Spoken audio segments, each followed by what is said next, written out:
ทุกคนมื้อนี้สิมาแชร์ประสบการณ์การมาจากบ้านหรือว่าเป็นคนที่มาจากต่างจังหวัด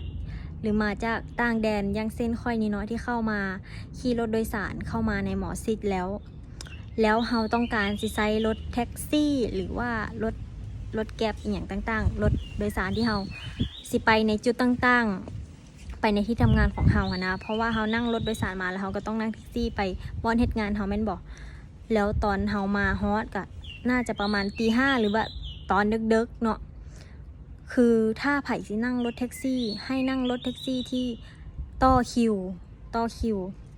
อย่าพาดคือค่อยเองเนาะทุกคนพาดก็คือแบบบ่อยากต่อคิวหั่นน่ะมันยาวเหยียดเลยคือคนมันหลายแฮงแล้วค่อยแบบอุ้ยบ่ต่อดีกว่าแล้วบัดนี้ย่างออกมาทางนอกคนเดียวทางละกระเป๋าทางหยังมา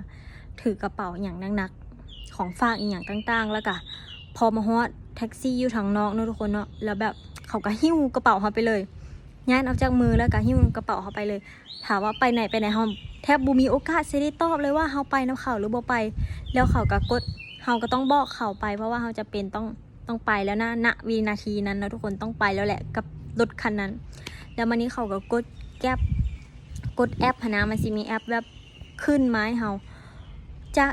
ที่ไล่ตามมิเตอร์หั่นจากหมอชิดมาหาบอลที่ค่อยอยู่นี่ประมาณ200กะเกือบ300นี่แหละแต่มื้อนั้นเขากดแก๊ปทั้งที่เป็นมื้อที่บ่มีรถเป็นตอนเช้านะแบบมันสิบ่ค่อยมีรถถนนสิโล่งๆเนาะแล้วเขากดขึ้นมาขึ้น600กว่าบาทพาค่อยตกใจเฮ้ยเป็นหยังมันคือแพงปานนี้แล้วบัดนี้ก็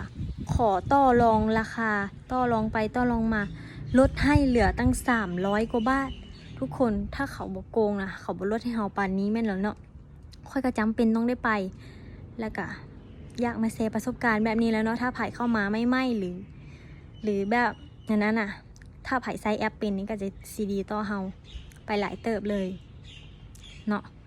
ก็เป็นแบบนั้นคืออันนี้คือความผิดพลาดของตัวค่อยเองเลยและอยากมาแชร์ปันซุมเจ้าฟังซ้ำนี้แหละ